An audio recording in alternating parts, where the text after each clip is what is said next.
I bring it into modern times because you talked about treaty. You asked me about treaties now. So at the time of treaty in our area, they says we don't want to kill you, and you know we don't want you to kill us. So we both agree. Yeah, what sense is in that? So that's why they did the treaty. So they, they made us touch the pen. So all those old chiefs touched the pen like this, and then they write down their name, who they represent. And then that was the agreement. And we agreed to share everything that was above the ground. So that meant farming and trees and everything. Mm-hmm. Some would claim to the depth of the plow, but I would argue that. Because then you're getting into mineral rights. Correct. Yeah. But anyways, so that was it. So once the treaty was signed, the government says, all your knowledge that's yours, we're going to hold it for you. We're going to keep it, this bank. And I always use the metaphor of a horse, because a horse is really important to us.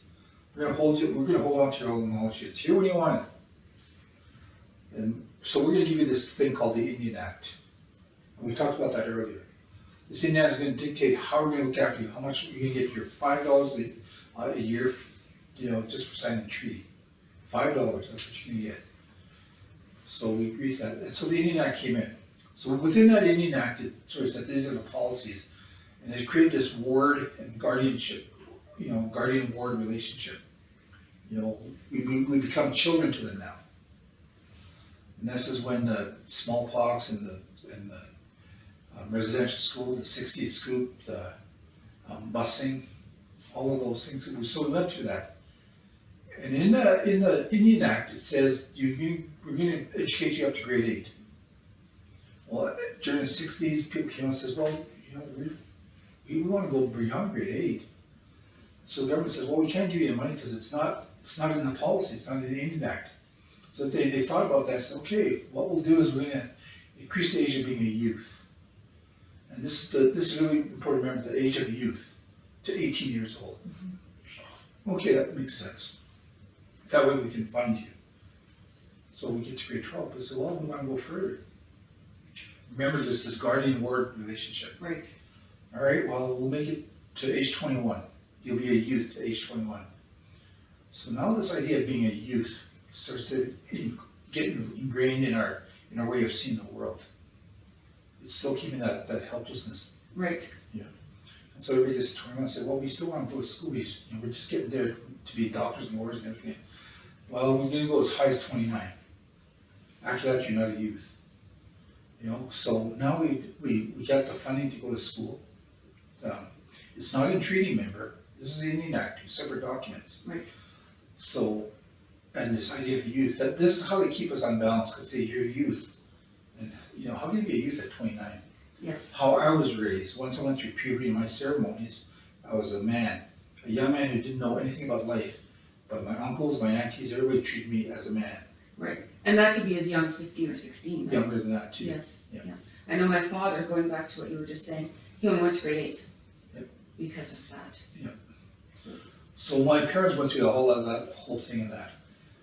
So all of that is kind of in modern context of this battle. So the government and the rest of Canada made their decisions based on ignorance and racism. That's how all this has transpired.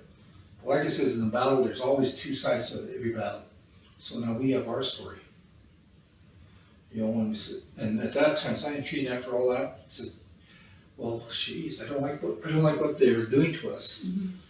but I can't kill them. I can't do these noble deeds, So, and they want me to be helpless, so I'll make myself helpless. Yeah. I'll drink this alcohol, and in time it became, I'll use drugs. Yes. For a lot of them, it says, well, that's not enough. It's not enough. So. And poverty. Well, yeah, I'm going to use my body. Yeah. I'm going to sell my body for sex. Yeah. In the sex trade and everything, and that create that perpetuates that sort of idea of oppression of men having dominion over women. But in all of that, what it did for us is created this idea of being prejudiced and hateful. Mm-hmm. That becomes our weapon. So we have this weapon. So what's the outcome of that? We haven't resolved any of that. That's truth. We haven't resolved that, but we're all jumping towards reconciliation. Right. And we haven't even talked about truth. Yeah. So the battle continues until we actually talk about truth. Now that's the modern context of making wolf. In all that time and even to this day, we have lots of people that are successful doctors, lawyers, and professional people and that, and they say, well, we're here. And everyone says, well, that's really good. And here's your horse, by the way. All this knowledge is yours. We've been holding on to it. It's yours. Take it. And we look at this horse and we're trying to give it commands, but it's not doing anything. And you just can't, how come you're not listening to us? And yet the horse is saying, I'm right here for you. But I have no idea what you're talking about. Because that disconnect has been for so long. And so here we are, 2019. And we still haven't learned how to talk to that horse directly. Nobody knows how to talk to that horse directly. Yeah. And we're still faced with trying to get to reconciliation. The discovery of all these unmarked graves, which is going to grow bigger, in that everybody wants to jump to reconciliation. And I say, no, we'll put reconciliation on the side. Let's talk about the truth, the battle. But we're not prepared to do that. We're caught up in all of these other things, like people say, even with COVID now, they say now we're at the fourth wave. And I say, no, we're just repeating the first wave. I don't think about you fear. left the first wave, yeah. It's about fear. The first wave is about fear. Because this lady I know, she talked about that. She was in Mexico for a long time, and she came back and says, those old people down there, they says, no, the second wave is about love. And this is what we don't talk about. Right. We don't know how to say that to people. I love you. Because it has all these other connotations. Correct. But yet that's the second wave. We're just repeating the first wave, and we'll keep repeating it until we finally get it right. Because we still got to talk about the truth here. Right. We haven't done that. This is how I made peace with immigration that came to Canada. For the future, because I don't know what the future is, but my grandsons are going to inherit whatever I don't do. So I try to make sure I'm trying to do the right things as best as I can. And part of the treaty, going back to that too, because we had all of these First Nations bands with different languages and everything coming up, wasn't that a problem with each band, like each chief, when they're signing, trying to understand what even the treaty said? Yeah, because the interpreter was, they usually got somebody to interpret that only had a rudimentary knowledge of what the English language is. Yeah. So they generalize what's being said. So whether it was in Blackfoot or something, the translation got lost in translation. Right. So it was never really clearly understood. Which is a huge decrement on. Yeah, but our understanding of what the treaty is, we have a very clear understanding, is certainly different than what the government and the rest of Canada sees. Yes. And again, it goes back to loving people and Mother Earth and who you are as a person. Yes, a little bit. A little bit about understanding sovereignty. I always say, when the treaty was signed, I didn't sign treaties with at that time, there was mostly white people, But now we have a new wave of immigration. So, oh, gee, we didn't sign a treaty with those ones. But they become Canadians through association. Correct. And I was talking with Muslims, because I work with them quite a bit. And